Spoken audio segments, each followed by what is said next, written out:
Female psychology, what women really want. Not you, in your current form. I mean, the way you're communicating. There's nothing wrong with who you are. It's just the way you portray yourself, the way you communicate your personality. What women really want from a psychological perspective is a man they can rely on, a man they can build their future with.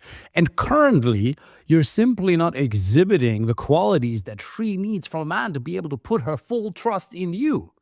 You'd say, I have a great career, my business is doing well, I'm in good shape, I got most areas in my life already handled. Why wouldn't she want me? Well, why do the right women lose interest in you? Because you're not polarizing in your communication with them, because you change your opinion, because you're not even coming from abundance and she feels it. Her nervous system reacts to you coming from scarcity. Because you don't have enough quality options to choose from, dates. You don't have enough quality options to choose from because you have no idea what you're doing on dating apps. You don't even use Instagram to get dates, and you almost never do an approach in person. So do you even have one real quality date a week? First new date? No. So what are we talking about? This is not about becoming a player or something, but even Tony Robbins says the greatest factor for relationship success is compatibility. And to find somebody you're truly compatible with, you need to choose from a variety of different options. Since you don't even have that, when you do come across a woman that you actually really like, well, then your nervous system freaks out and you start over-investing. You send her these massive blocks of text. It's funny, I have a client of mine, he's in his early 50s, managing director for a big, well-known financial institution in the US that everybody knows. And he would send these massive, ridiculous blocks of text. Perfect communicator in his work, like doing obviously extremely well there. But with women, it's a different context, isn't it? Because communication doesn't get tailored to the individual, it gets tailored to the context. In work, there's a certain way of communicating, but in your dating life, you don't change your communication, because if you have to change the way you communicate to please a certain avatar of woman, then this woman isn't right for you. So what she wants from a psychological perspective, coming back to the first thesis, is a man she can rely on, a man she can build her life with. So when she gives you these congruence tests to see whether you're actually that kind of guy, to see if she can throw you off your game a little bit, kick you in the balls to see whether you still stand, she's not doing so because she's toxic or manipulative.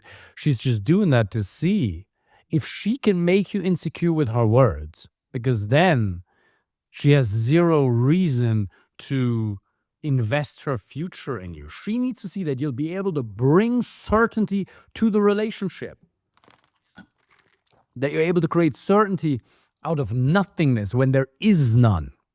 That is what you have to be able to do as a man. And it starts with congruence tests. It starts with you being able to lead. It starts with you suggesting a concrete time and place. It starts with you being masculine in a loving way on a date. But you have to recommit to abundance on a day-to-day basis. You want her, but you don't need her. While you're on the date, you have to tell yourself this. If this is meant to be, there is nothing in the world that I can do to mess this up. If this is not meant to be, there's nothing in the world that I can do to make it work. Let me say this again.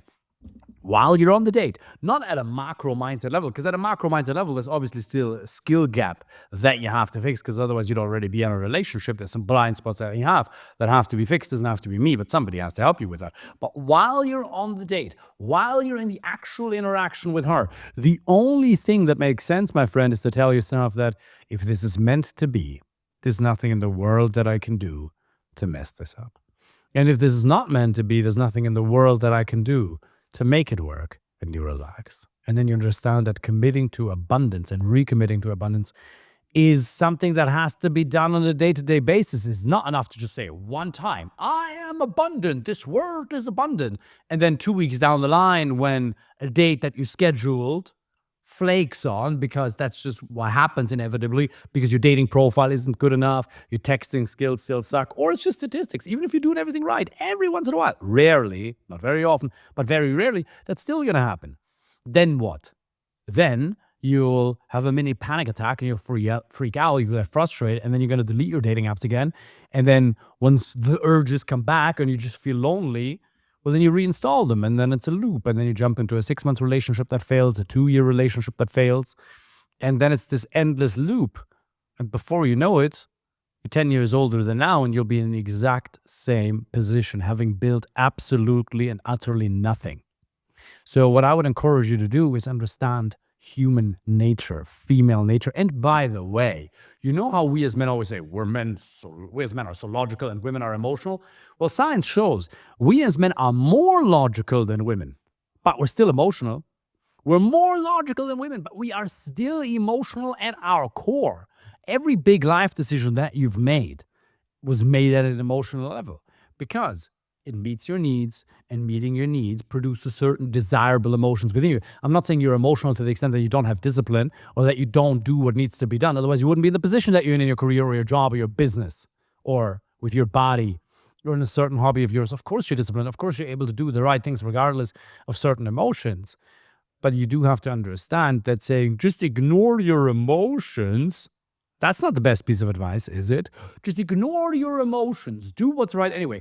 Now, that is true only up until the point where the negativity of the emotions surpass a certain threshold. Once they surpass a certain threshold of severity and they get really bad, well, then it's almost impossible to do the right thing. Let me give you the most practical example. Approach anxiety. You've had this where you wanted to go and speak to a woman and you felt this invisible wall of fear, of nervousness. Maybe it was just an excuse. Maybe it seemed very logical, but there was no objective, good logical reason to not introduce yourself in a very respectful way. So I've been going to personal development seminars for 15 years. I'm not a psychologist or a therapist, but I've been fortunate to learn a lot from some of the best psychologists, therapists, people in the coaching space in the world. Some of that in a seminar fashion, some of that in a one-on-one fashion. And the single greatest hack you have to understand when it comes to the management of your own energy is I will make myself feel like it. It's not just ignore your emotions. Again, that works if you don't feel that bad, that you can just push through logically, talk harsh to yourself, and then that works. But sometimes you just have to make yourself feel like it. And by the way, your mental and your emotional state is something you can control. Confidence, a feeling of being confident and emotionally certain, is a state you can learn to turn on. And it starts in your body. Tony Robbins has tried. It's physiology, language patterns, and your inner dialogue. You're absolutely in control of that. That's the kind of man she wants.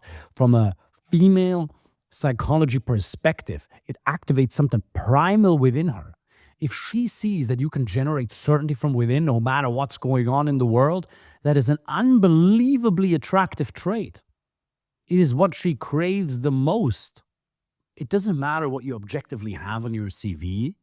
It doesn't matter how kind you are. It doesn't matter how nice you are. Yes, all these things also matter, but saying just be kind and the right one will come is like saying just breathe air and you'll build muscle. Yes, is necessary, but not sufficient. She wants to see that you can create certainty from within. Your number one job as a leader in this relationship or your future relationship as a man or in the dating process is to be able to create certainty and confidence from within and to do so in a fun, loving, positive way. Because a lot of guys who are certain, they then become extremely serious. And while that may work temporarily, remember, you have to be a source of positive emotions for her. And one positive mental and emotional state she can experience is that of certainty and security and being taken care of. But another one is aliveness and fun. And that's what a lot of guys forget, especially if you're an achiever. Then you spend a lot of time maybe grinding and working and understand. But you need to be fun and lighthearted. It doesn't mean you have to be funny. My father is one of the most intelligent people that I know. He works in Meessen in Germany. And he's a very happy, loving person, just like my mother. Even though I got a divorce many years ago, they went to separate ways. They're both very happy, loving individuals. I've heard the man crack maybe 2 jokes in his life. He's happy and loving and kind, but not very funny. So imagine me as a German moving to Ireland, being in a pub, talking to a girl that I approached in the beginning, which I couldn't do. I was only able to do that after I met my mentor working for Salesforce many, many years ago when I ended things with my ex-wife. And then I'd be talking to this girl from Spain or Italy, for example, about Salesforce and an application programming interface and the number one cloud platform. And she'd go like, what? ¿Qué? She'd turn around and make out with Alejandro. That hurts. So there is a skill set to verbal game. It is not just how you say it, what you say doesn't matter. That's obviously not true. You know that in business, one wrong word, one wrong sentence can destroy a deal. It can end a relationship. Now, it is absolutely true that how you say it and the emotional certainty you say it with, which is, as we talked about, something she craves the most, that is most important. But the verbal game component still matters. So if you ask me what she wants the emotional certainty that you can bring as a man repeatedly, no matter what happens. That doesn't mean you can't feel emotions, of course, but then you anchor yourself, you change your emotional state so that you get that certainty back and then you do the right things regardless of what's going on. It's both. And then there is a skill component. It's communication. She needs you to be a very skilled communicator. And being a skilled communicator in your job or your business is very different to being a skilled communicator in a dating environment, even in a general social environment. Let me give you an example. Who here has read How to Win Friends and Influence People? One of the things you learn in that brilliant book is to ask questions. If you want another man to like you, ask him questions. Show genuine interest in him. Now, in a dating context, she'll feel interviewed and she'll get bored because guess what all the other guys are doing? Do you come here often? Tell me about your work. Where are you from? She's heard this a million times. It doesn't create any emotional relevance in her whatsoever. So the way you win in a dating context is with storytelling. It's by being fun, provocative, having play fights. None of this manipulative nonsense or tactics, but it's what makes her feel alive. It's not about you. If you're a good leader, then you understand that it's not about you and what you want. It's what's good for the company. It's what's good for the employees. It's what's good for the customer. That's what matters. And the same thing is true here. It's not about what you want or what you don't want. Yes, you should talk about the things you have a genuine passion about, but being a skilled communicator means understanding that there are certain forces that create attraction and some decrease attraction. If I drop this phone, it will fall down onto this glass table, whether I believe in gravity or not. And the same is true with attraction.